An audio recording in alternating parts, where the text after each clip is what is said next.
আফতাবনগর আবাসিক এলাকায় এফ ব্লকের ৩ নম্বর সেক্টরের ২ নম্বর রোডের ১০ এবং ১২ নম্বর প্লটটা আমাদের নেওয়া।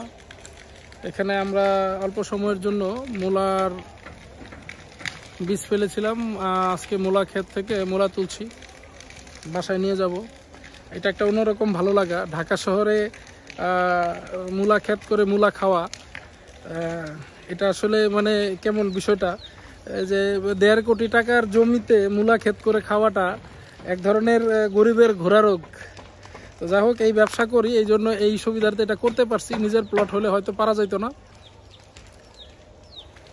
আমাদের এই প্লটটা, সাইনবোর্ডটা দেখায়, এই সাইনবোর্ড।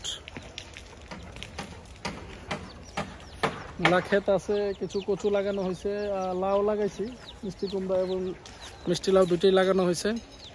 লম্বা লাউটা, এই শাক দেখা উঠায়, শাক যেগুলো খাওয়া যায়।